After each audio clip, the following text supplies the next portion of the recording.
Hello, Detroit and the world. Welcome to another episode of Authentically Detroit, broadcasting live from the Lower East Side here in the city, powered by the East Side Community Network and sponsored by none other than the Ford Foundation, now a new content partner to bridgedetroit.com. I'm Orlando Bailey, and my co-host Donna is taking some much-needed time off to get married and to honeymoon, actually. So I am manning this ship solo, but I think you are in good hands. I think we will be just fine. Thank you for listening in and supporting our efforts to build a platform of authentic voices for real people on the east side of Detroit. We want you to like, rate, and subscribe to our podcast or whatever platform you listen to us on. We drop a new EP every week, so be sure to turn on those notifications. Today, we'll be having a conversation with the City of Detroit's Group Executive of Planning, Housing, and Development in the Mayor's Office. Just for educational purposes, this group executive oversees arts and culture, economic development, housing and revitalization planning, the Strategic Neighborhood Fund, the Housing Authority, and the Land Bank Authority, and probably other duties as assigned, I should say that. I am delighted to welcome back Arthur Jemison to Authentically Detroit.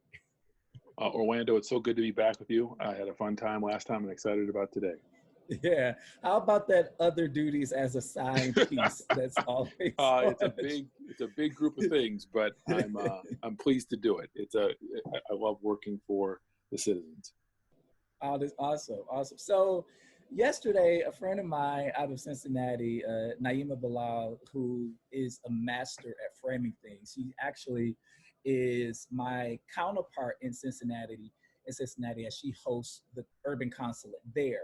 And so she was saying, you know what, we are so always just like on the go. We're always doing stuff, and we're always like right down to the nitty gritty without any reservation for humanity. And so I want to start this conversation grounding your humanity by asking, how are you, Arthur? How are you? Orlando, I'm doing all right. It's been as you know, it's been a trying time, and I thank you for asking that question. I'm doing great. My wife's doing great. My kids are doing great. Obviously, it's a challenging time. It always surprises you the ways that it is challenging. We're used to milestones in life, and having to work in a space and time where you don't know what they're going to be, for not only for you, but for the people you work with and the people you're working on behalf of.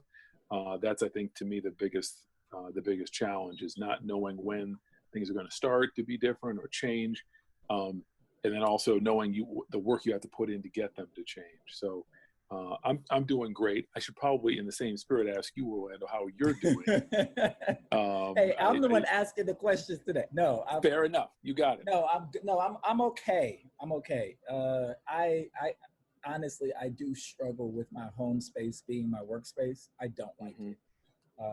I thrive off the energy of people. I like being around people. I like being able to convene people, as you know.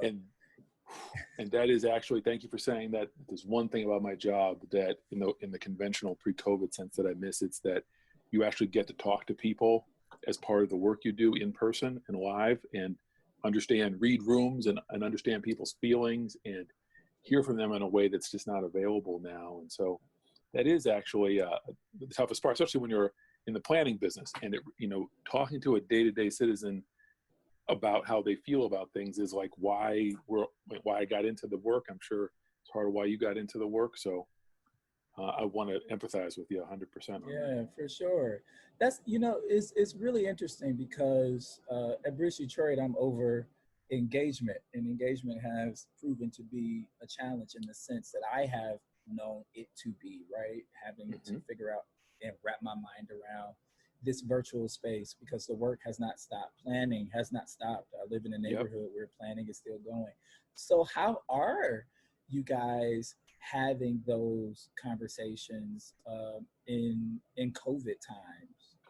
So I have to say, every week there's a check-in with the team about where we end up talking about the challenges of doing it. So I'd say probably late March, early April, we in the planning department, along with the Department of Neighborhoods, really tried to get together and identify how we were going to do engagement in this time using Zoom, and sort of trying to make sure that what we were doing was actually touching people, and that we were able to register community input. It's so different doing it through Zoom or one of the other platforms than it is doing it in person. I certainly know the council process, for example, which we had stuff at council every other day, just changes radically when you're doing it in this manner. I think in some respects you don't get some of the feel and texture of the community input when you do it like this, but I was also say I'm equally surprised at how well we can do it. And as we think about what happens after COVID, which I like to do because in the spirit of humanity, it helps me get through things. I think a lot about whether there'll be ways to layer in the kind of input you get from people who can't come downtown to a meeting or can't be present. Is there a way to layer in what we've learned during this time into the way we do normal business? Because not everybody can get out of their house, and not everybody can, is able to come downtown and park or even come to the neighborhood meetings that we're having. So I'm looking forward to thinking about not just how we adapt, looking back at how we adapted to this, but seeing if there's things we can do to expand the conventional way we've been doing things to get more people involved.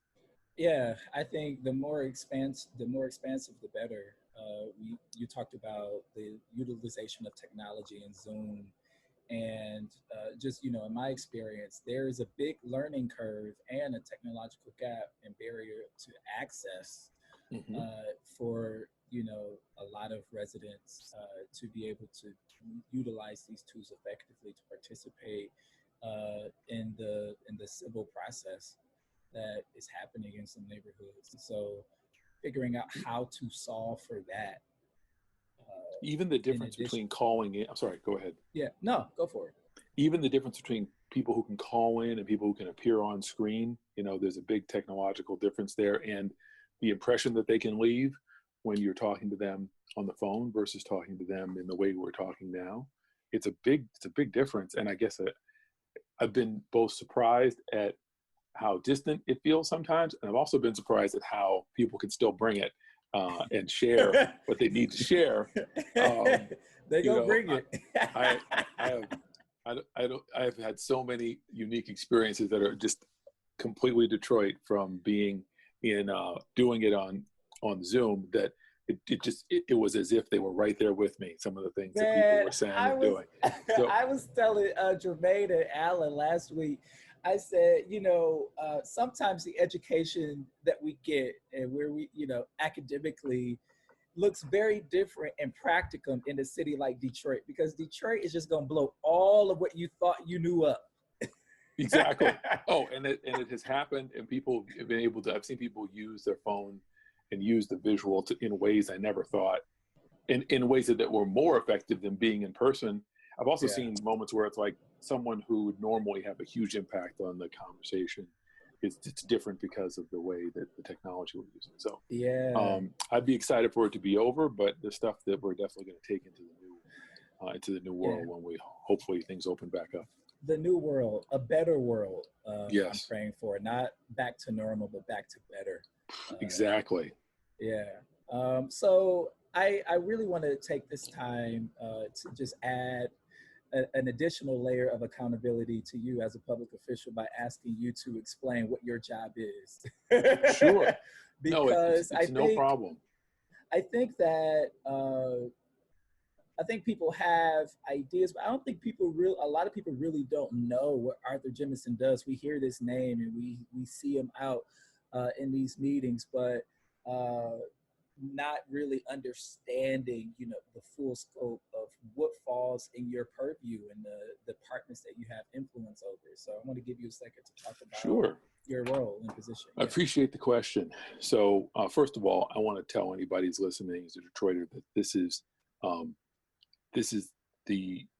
I'm honored to serve the city and to serve the individuals, whether they agree with me or not. It's been my honor and pleasure to serve, and I want people to know that I think about that every day as I do my work, how much gratitude I have for having the chance to do it. But You mentioned a series of places: PDD, the Planning and Development Department; HRD, the Housing and Revitalization Department; the Detroit Land Bank Authority; and the Detroit Housing Commission.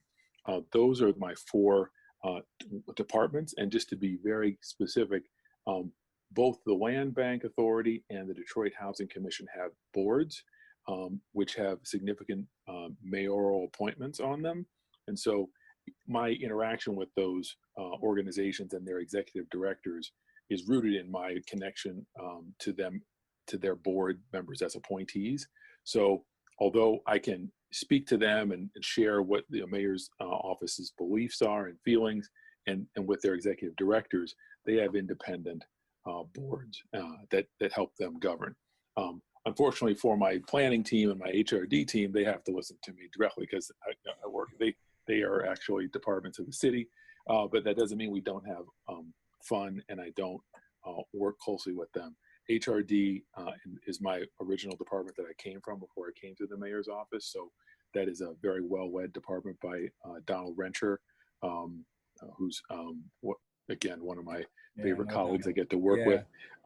And then be careful with throwing that favorite around, okay? I know. Well, I said one of, to be clear, so one of. So it leaves room for a few more. So another favorite, Catherine Trudeau, is the Deputy Director of Planning. One other thing I am doing now that I want to make sure people know is that I'm the Acting Planning Director.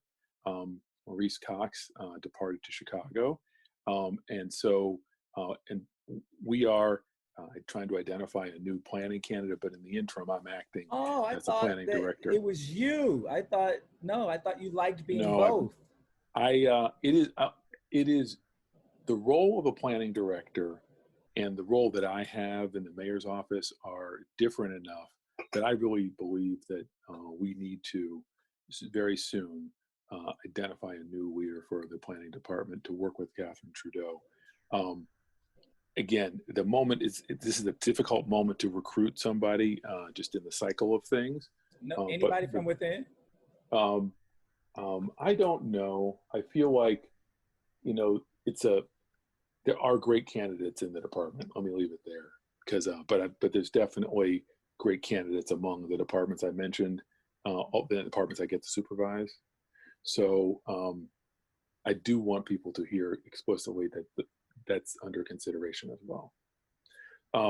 That being said, I think that there's a needed role there, a needed person there, but that's another part of my scope. So just to give a day in the life, for me, that usually starts, during in-person days, it started about 7:30. During non-in-person days, it starts a little earlier.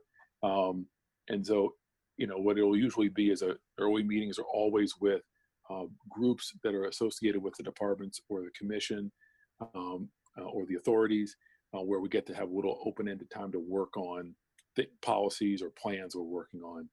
And then the normal business hours are typically reserved for, critical interactions with other department heads, meetings to advance projects.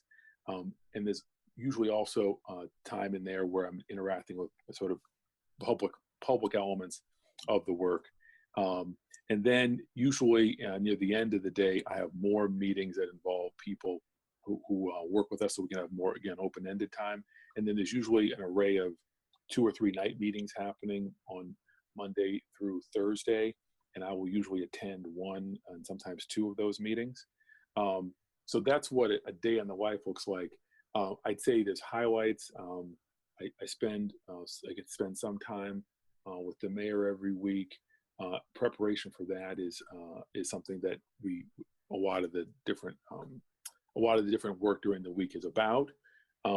Also, we have a meeting where we are implementing the Strategic Neighborhood Fund work and the Affordable Housing Leverage Fund work. And so report outs with the different groups who are assembled to work in different areas is another critical meeting during the week that brings together, that in that meeting you'll have DPW, you'll have GSD, you'll have PDD, HRD, other sort of divisions of and groups of people all driving the project. Yes.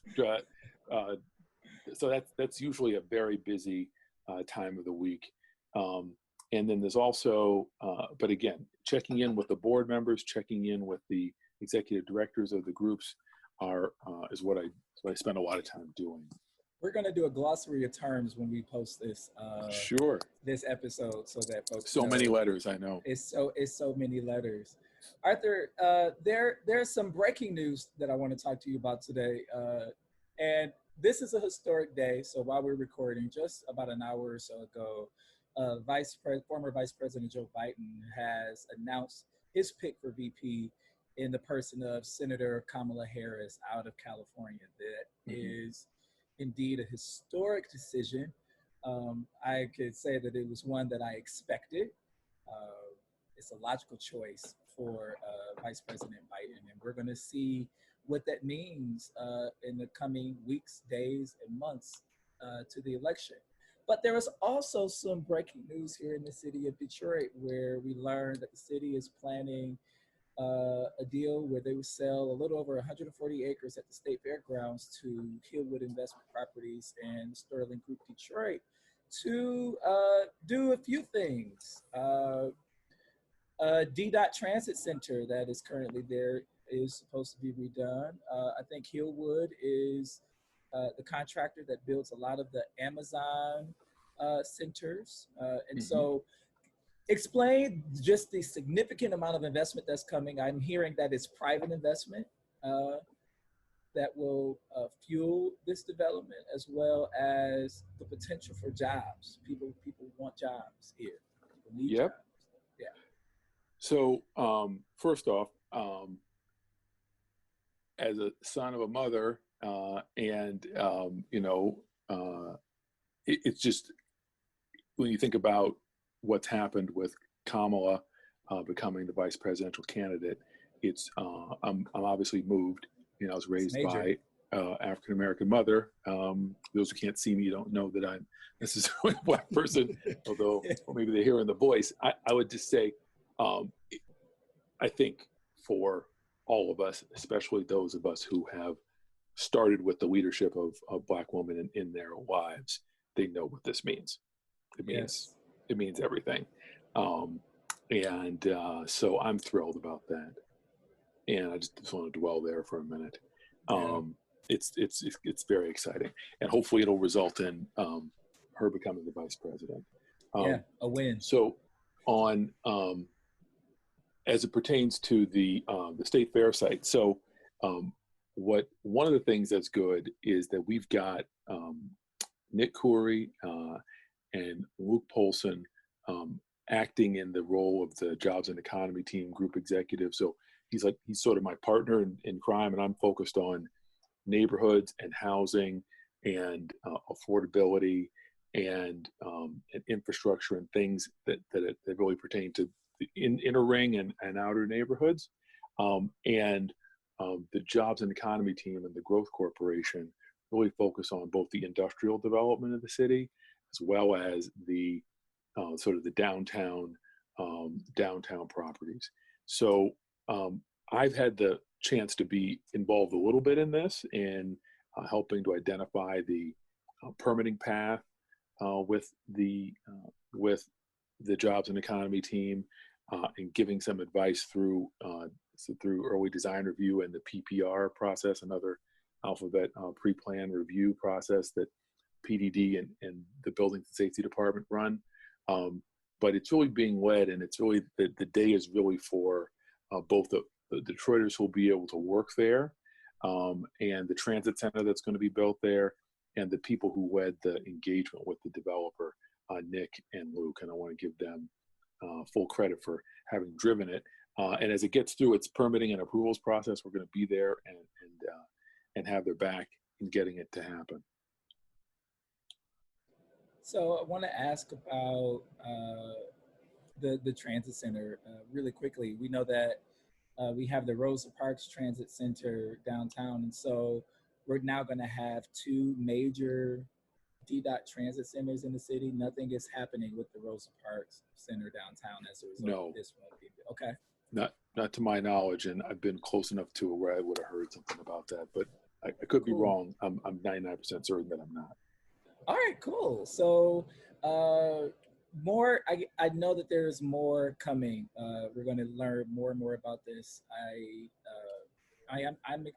I'm enthused and excited about the opportunity for 1,200 new full-time jobs, and anxious to see what that looks like. The mayor announced today. I know that you weren't super heavily involved in the project, so I'll let you off the hook. But we gotta have some folks back on. So it's a. But I will just share that it's a, for us to be where we want to be, we've got to do like two things in economic development at the same time.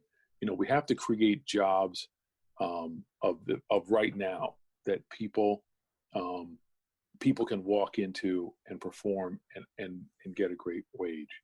We've also got to have the jobs that are going to drive the future. So when I look at something like the Michigan Central Station, and I look at something like FCA, you can see the need to get both at the same time. And in some cases to sort of do it with assets that are hidden, frankly.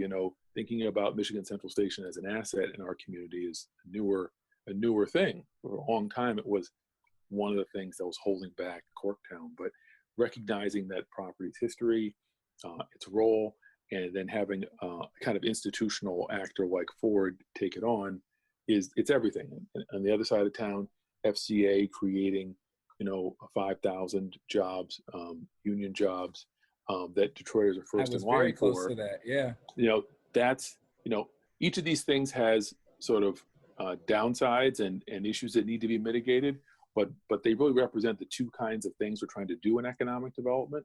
And I think the Amazon effort, again, I wasn't as involved, is really more of an effort to create the kind of jobs people need today. And so I think we got to keep finding that balance between how do we position ourselves as an immediate part of the future while also having opportunities people can use today to build that bridge to the future. Yeah.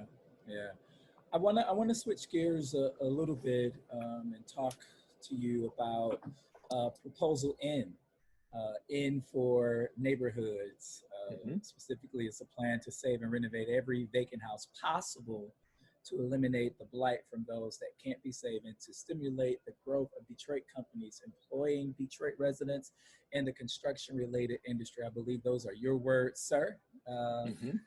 One of the things that I would like for you to just sort of break down for our listeners is the goals that the proposal sets out, right? Sure. City Council is now on rehab. They voted just a couple of weeks ago to put this on the November ballot. They barely made the vote, but it got through. So this is something that Detroiters need to educate themselves on to make an educated decision in November. And so, yeah, Proposal N. Talk to me a little bit about the 8 goals that you've laid out. Sure. I'll lay out the goals, and then I'll talk a little bit about the basic arithmetic, as you were asking about before, just to make sure we're covering it. So we want to do a series of things at the same time that we think is going to result in, when it's deployed in connection and with a planning process, we think these things have the chance to really change the city in a great way. First, we want to preserve every house that can be saved. Every year, there's 1,000 occupiable houses or 1,000 houses that could be rehabilitated that deteriorate to the point that they can't be rehabilitated. So what we want to do is preserve 8,000 of them in right time and place so that they can be acquired by families or other people for occupancy and rehabilitated. That's the first These step. are all properties within the inventory of the land bank. Every one of the properties I'm talking about is in the inventory of the land bank. The next thing we want to do is there's another 8,000 houses that we don't think can be saved. So those houses need to be demolished.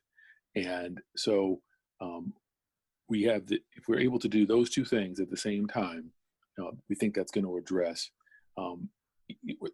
if it's done right, in the right sequence and right time, it's going to, again, create the kind of neighborhood change broad-based across the city that people have been asking for. Now, something that I think I want to highlight among those first two items is that when we presented this last year, community members, the council, others said, listen, you're underestimating the importance of keeping these houses and the role they can play in neighborhood growth. So it didn't get voted. I mean, people said no. And then in community meetings, people said, you need to do better. So I think our response was, listen, it's a long list of things you thought we needed to do better. We need to have better options for people to not be tax foreclosed. We needed to have a department of the city where there was 100% council oversight over all of the work that was done. We needed to have a real MOU between the city and the land bank that included new land policies.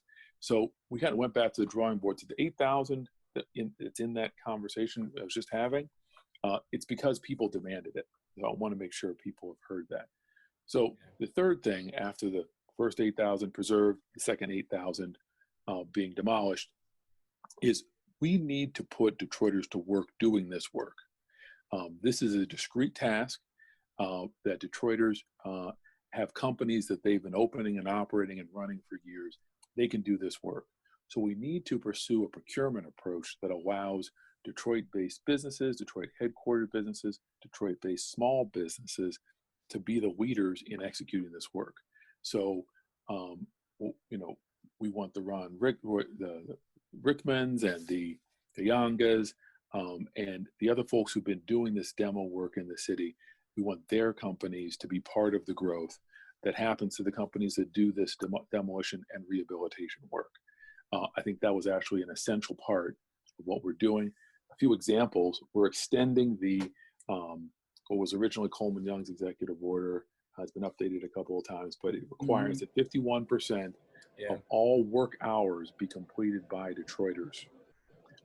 We also, so that executive orders, it does not naturally extend to these activities, demolition and rehab, but we are causing it to extend to demolition and rehab. We also agreed to make sure that 30% of all of these demolitions are set aside for Detroit small businesses.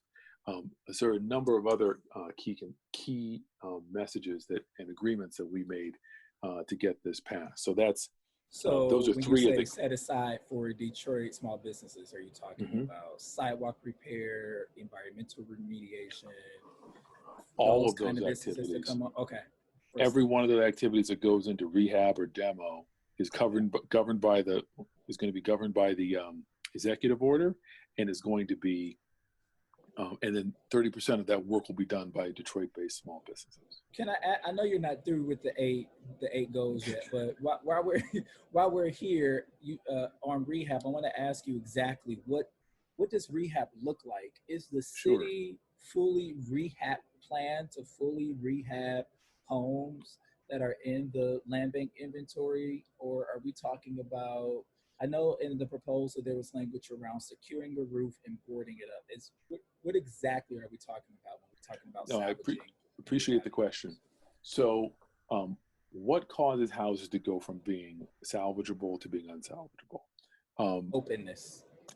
It's basically they're all functions of openness. Either open doors and windows, and the ability of people and water to get into the structure eventually causes there to be so much trash or so many cracks in the foundation or so many holes in the roof that the property can't recover. So what we're going to be doing is doing something we call trashing out. It sounds like it should be simple, but it's not as simple as it sounds. Getting all of the debris and trash out of every unit, putting it in a dumpster and taking it to an appropriate facility to be disposed of. Then fixing the roof and sealing each property up so it doesn't have water coming in, and then using a product like Secure View. There's also those the metal plates that dogs uses to secure the houses. So using one of those technologies to secure it. Now, just to give people some perspective, so if you go onto the Detroit Land Bank Authority website today and you participated in an auction, you're going to get a property that has been cleaned out, is sometimes sealed up, but does not have any roof work done to it. So, it's actually going to exceed what you would get if you were going onto the auction site.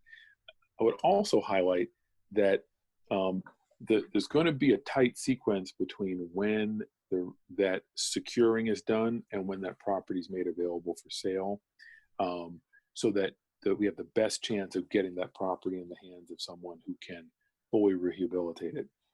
It's probably about $15,000 worth of rehabilitation work that's going to go on in the property.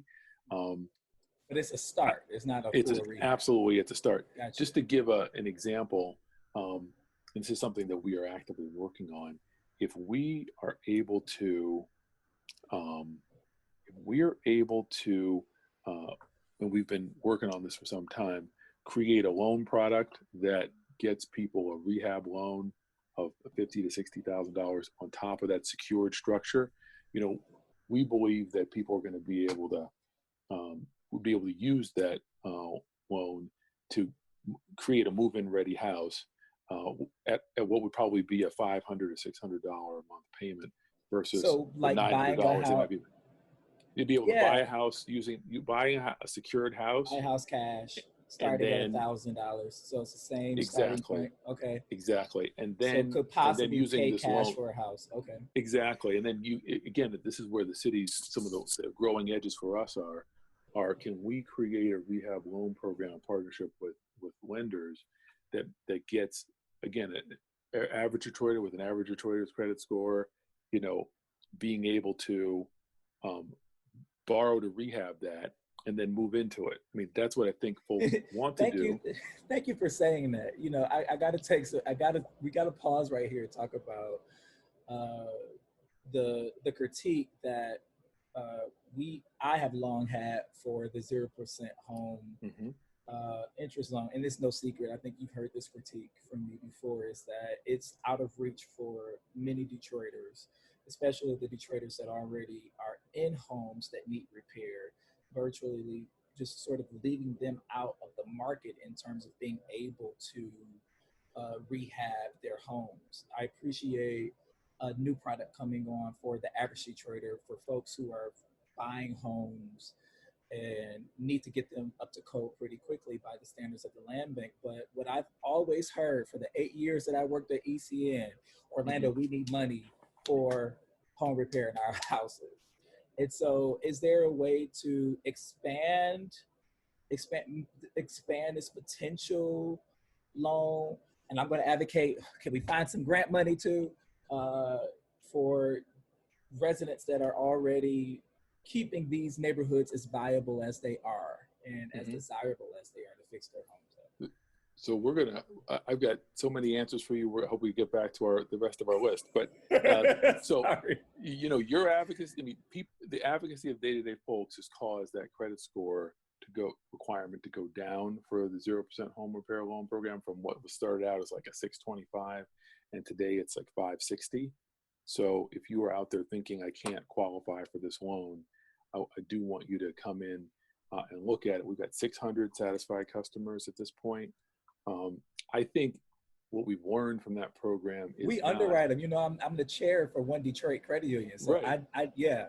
So this is a fair critique. So my point is, like, I think what we've learned from that program is there's got to be a suite of answers. So something I learned in this job is that it ain't one answer. It's like about 4 to 5 answers, maybe 1 or 2 of which may not be the right answer 3 years from now, but might be the right answer now.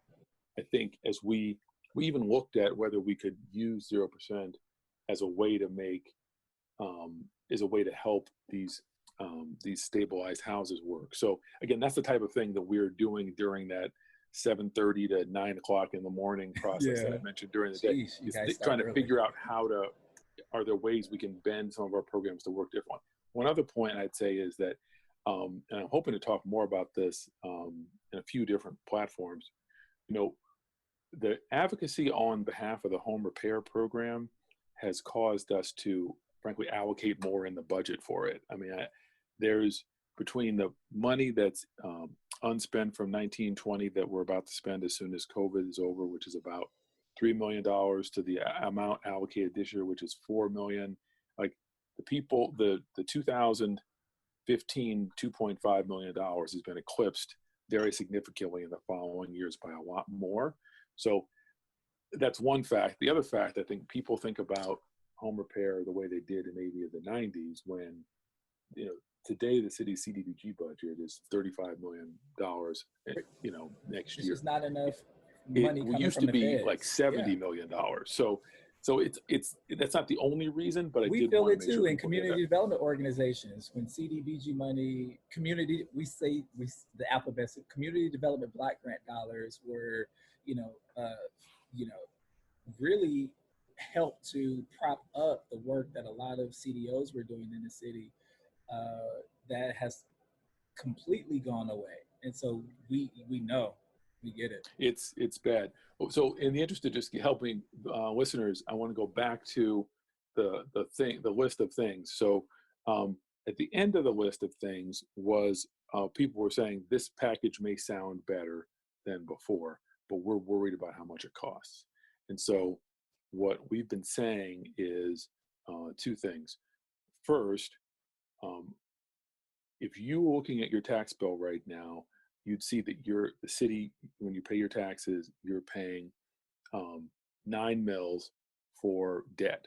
So it's been that way for the last 5 or 6 years. Next year, the mills you would pay would go down to 6. So instead of, so there's $29 a year approximately that you would get back, you get to keep next year. But if you agree to keep your taxes where they are today and not have them go down by $29, we're going to be able to afford to do all this work. The second thing I hear about this a lot, and it's also itemized, is that instead of having this work be observed, in the way that people saw over the last 5 or 6 years, we've, at the request of council, after the discussion last year, we've said we're going to bring all demolition activities under the jurisdiction of the city, so the council has complete oversight over all of them. So a new department. Further, exactly, we have a new department led by LaJuan Counts, working with Brad Dick.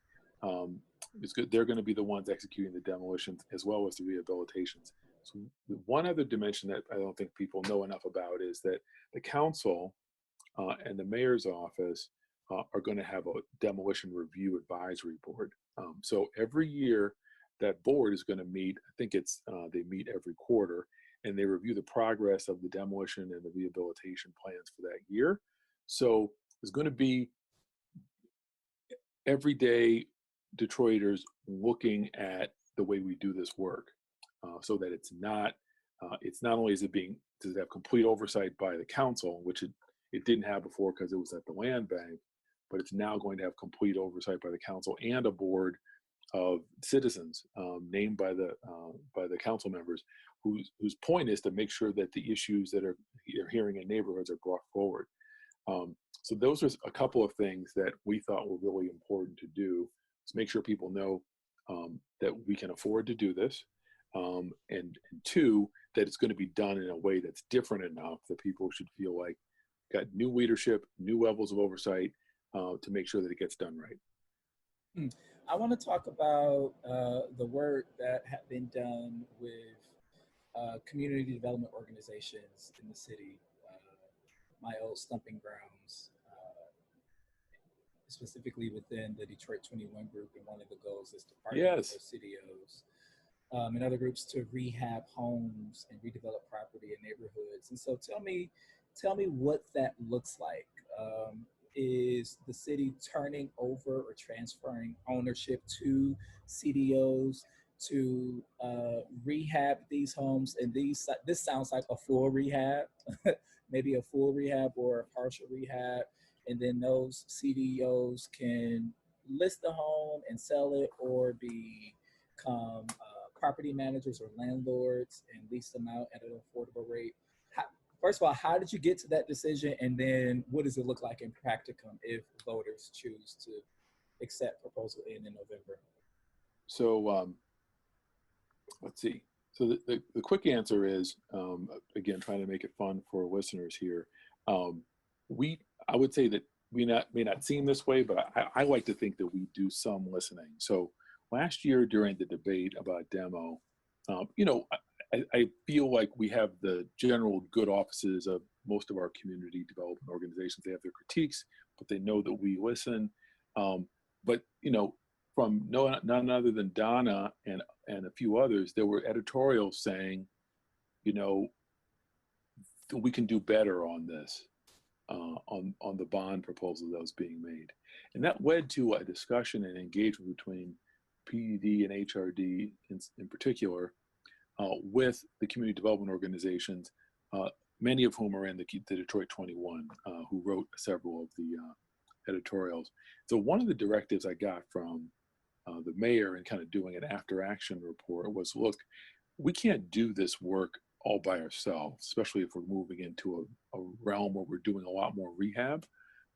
We need partners, and that's going to be everyone from block clubs to community development organizations. And so it really asked me to make sure that we had that we were doing something in substantive partnership with the community development organizations, that wasn't, like let's do some things to change their mind in a short term, but like, how do we get them invested in what we're doing in a way that we haven't before? So that led me to come up with a few of my own ideas, but as usual, kind of listening to folks from the CDO, they had their own notions of how to do it. That come from their own sure work. They did. No, listen, and they were, yeah. and the proposals were close enough, and they had a lot of good consensus building and momentum around there. So we said, you know what, let's adopt this. And so what this is it's a way for community development organizations to complete rehabilitations of vacant and abandoned house stock that they get from the land bank. Now, when we first began working on it, we hadn't made the switch to the partial rehabs. So that added a little bit of a twist. But basically, the plan is that the community development organizations would get operating support and gap closing funds so that they can pay the difference between what someone can buy a house for if they're earning 50% AMI, and what it costs to deliver that house in a fully rehabilitated move-in condition.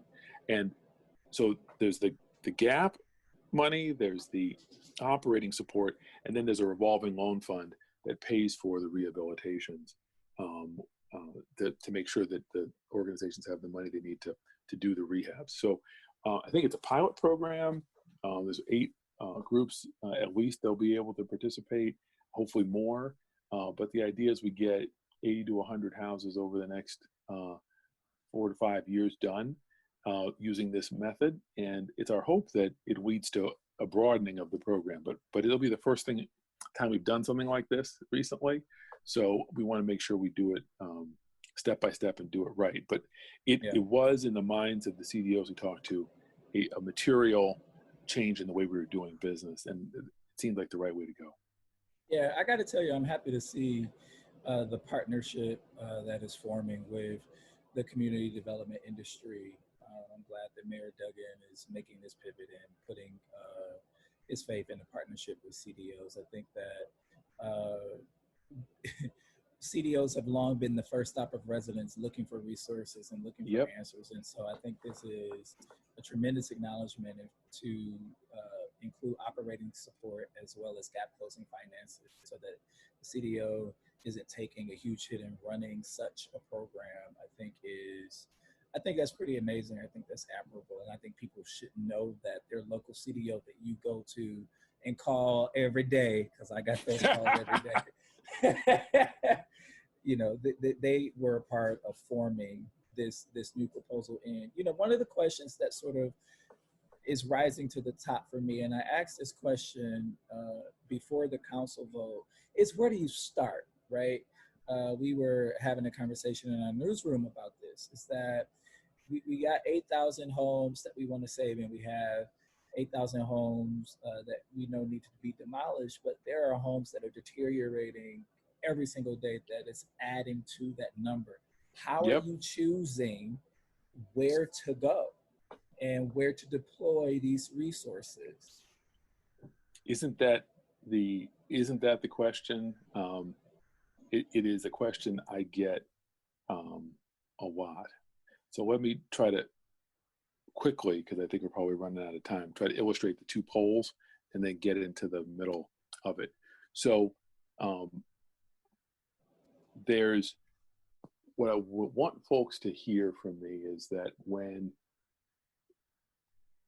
we're going to try to do two things at the same time. One is Mrs. Jones in her block club has a house that's way far gone that needs to be taken down, and she wants to get the house lot next to her and fence it off and put a garden in or so that's one. And frankly, most days that's the first place we got to go.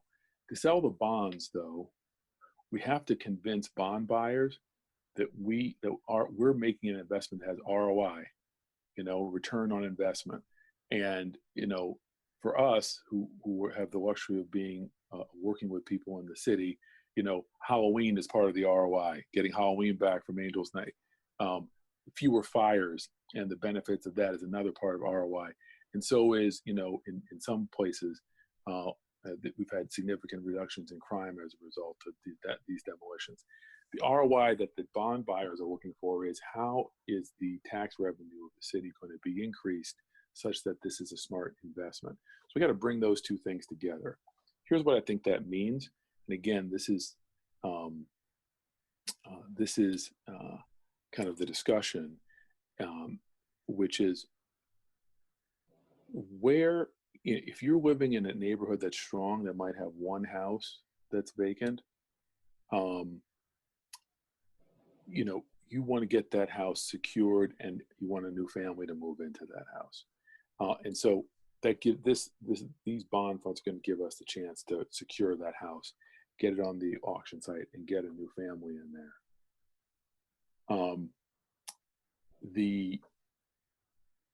And then in places that we have not been able, where HHF wouldn't have let us go, you're going to see houses come down in those neighborhoods because in many cases we're not going to be able to save them. So you're going to see those two different things happen in those two kinds of places.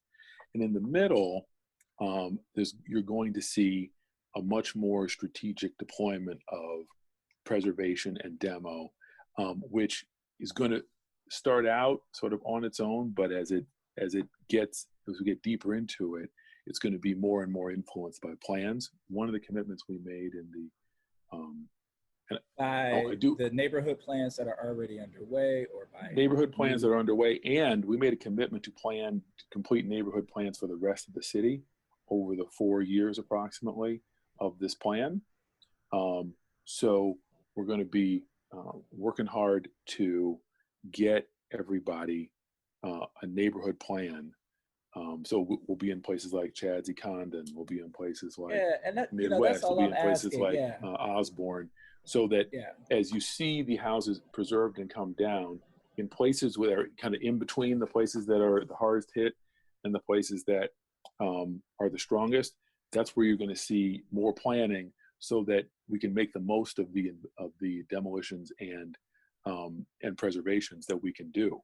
Because it's really in contacting and being with neighbors that will figure out the right way to top those preservation and demolitions off.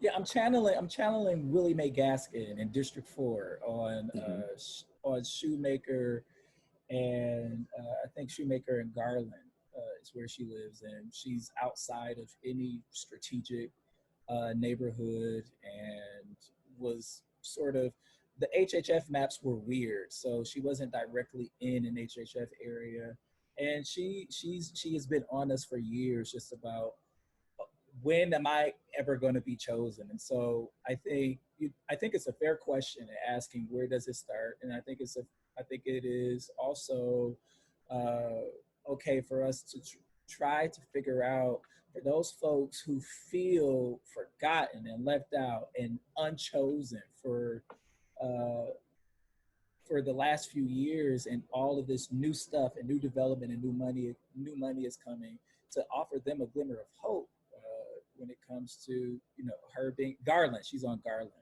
Okay. To see her block, um, to see the houses that are vacant and dilapidated come down. She's been advocating for years. And so when I ask that question, I'm asking that question because she would ask that question. I know we got to go. It's never enough time with you, Arthur. I do want to ask two quick questions. Sure. And I know you got to go. Last two quick questions is for the homes that will be torn down in SNF neighborhoods. I want to ask if would there be an opportunity for residents to get those lots? And I know that in times past that DLBA sales have been frozen in SNF neighborhoods. If demolitions starts taking place in those neighborhoods, will residents still be able to get first dibs at those homes? The short answer is lots, yes. Excuse me. Okay. Yes. In addition, we created a series of vacant land policies that sort of wet people with their block club support bylaws that may not be their side lot. And those are being rolled out over the next 3 months. But we did that as part of our new land bank MOU because people all asked about that. I think we're going to be pursuing a series of policies like that where you can get not only access to vacant land in your neighborhood first, but we're also hoping to use programs like building blocks and maybe even some new stuff we're working on to make sure that the neighbors get first crack at the houses in their neighborhood, as well as the lots, because that's becoming increasingly important. All right, Arthur Jemison, Group Executive in the Mayor's Office for the City of Detroit, overseeing planning, housing, and development.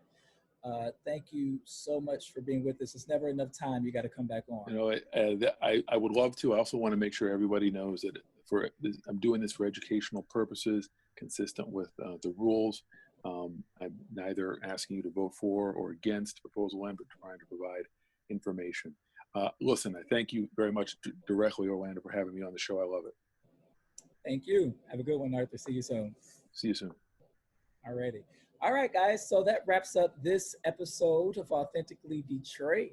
If you have topics or anything, news items that you would like discussed on Authentically Detroit, you can hit us up on our socials at Authentically Detroit on Facebook, Instagram, and Twitter, or you can email us at authenticallydetroit@gmail.com. Listen, that conversation with Arthur Jemison was much too short. I had about a gazillion questions, and it was just not enough time. And so we're going to try our hardest to get him back on the show. But I really do hope that you, the listener, found the conversation helpful as well as educational.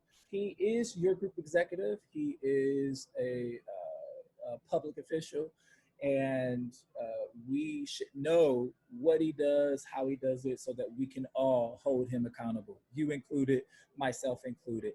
Thank you all so much for listening to Authentically Detroit. Want to shout out Arthur Jemison for being with us. Shout out to my co-host in her absence, Donna Givens, and her fiance that's going to be her husband in a few days, Kevin Davidson. I'm so happy that the two of you have found each other and have found love. And shout out to Bridge Detroit and the Ford Foundation. Until next time, we thank you for listening, and we want you to catch the wave.